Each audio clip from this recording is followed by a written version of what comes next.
Hello, welcome back to another FPL video. I hope everyone is doing well. Today we're going to be looking ahead to game week 23, specifically at a wild card that you can potentially play now. We've had a lot of updates.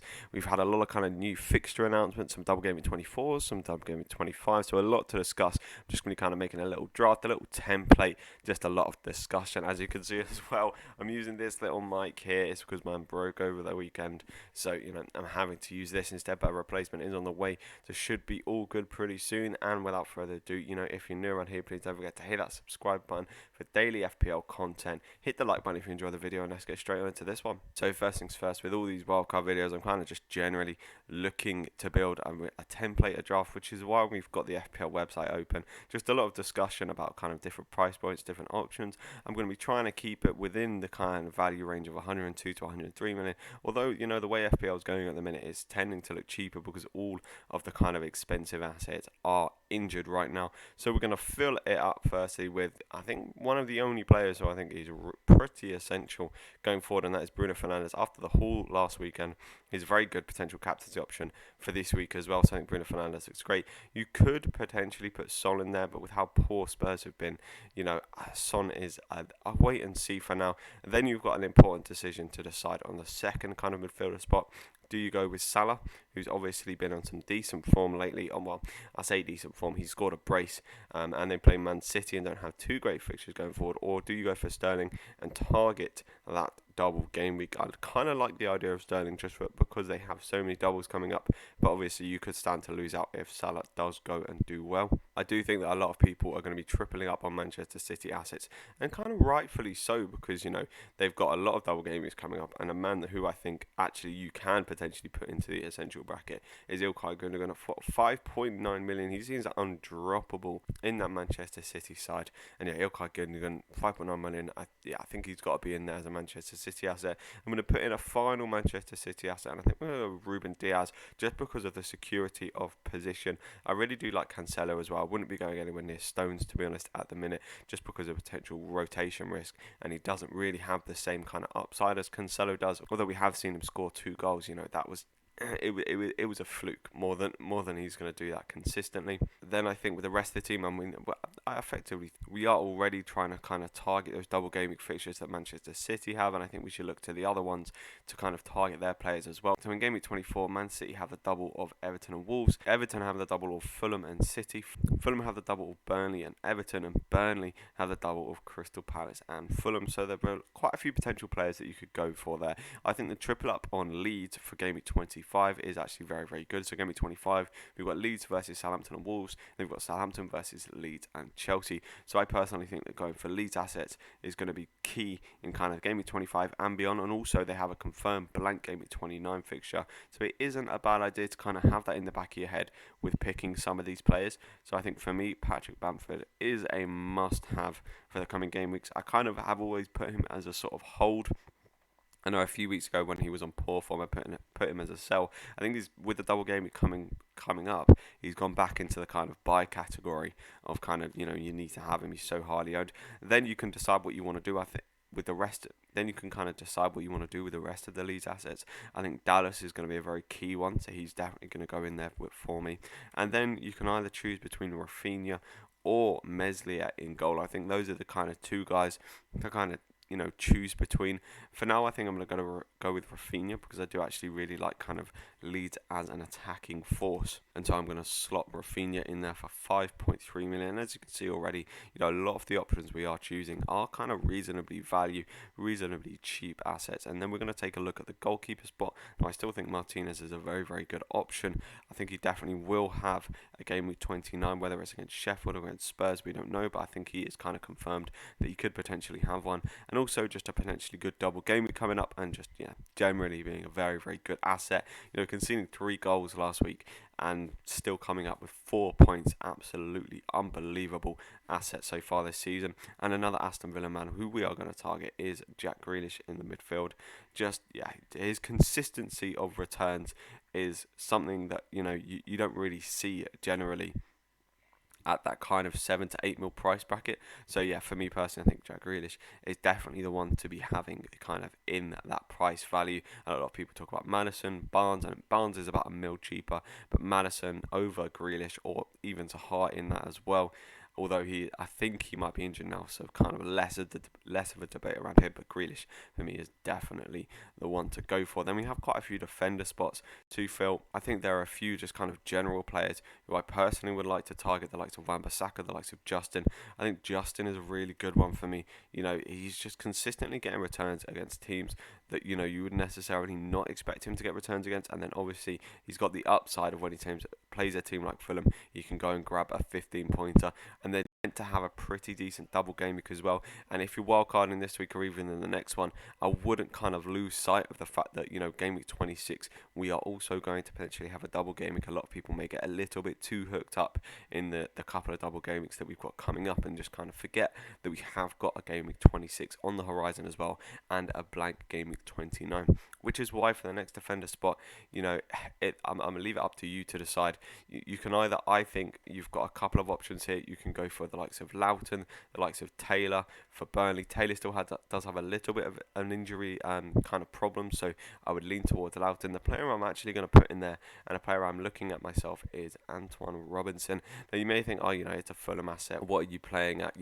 The Burnley, surely Loughton would be a much better option. Well, we look at their fixtures. You got 24, you got Everton away, Burnley away. Okay, you're not necessarily expecting massive things in there, but the Burnley fixture, they could get a clean sheet, and Everton have been really poor lately. Antoine Robinson also gets bombing down the wings, so there is some potential for a kind of attacking return. How he's not already got one so far this season, I do not know. But you're also bringing in a player who, he's got a double game week 24, so you can play him this week and you can bench someone else.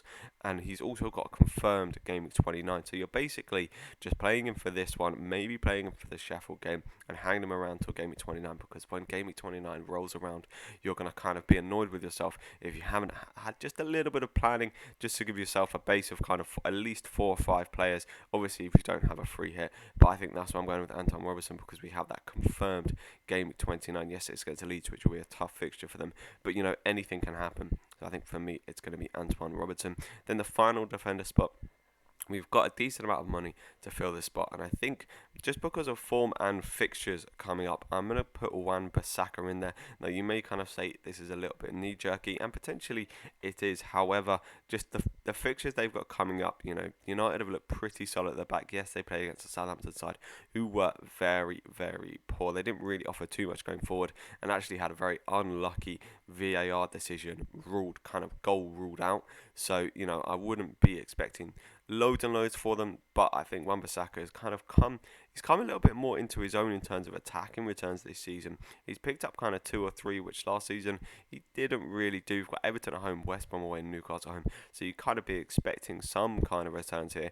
Chelsea haven't been scoring too many goals, and they would kind of have that blank game week, and they would have the double game week filled up by Crystal Palace, who we know haven't been particularly good going forward, so I really don't mind Wan-Bissaka. But that can be kind of 5.5 mil option you can choose between there.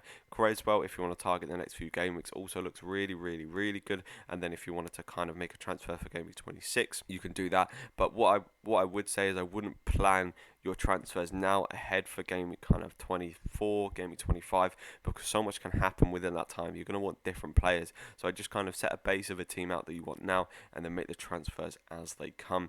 Then for the next 2 attacker spot, there's a lot to really discuss here, because there's plenty of options.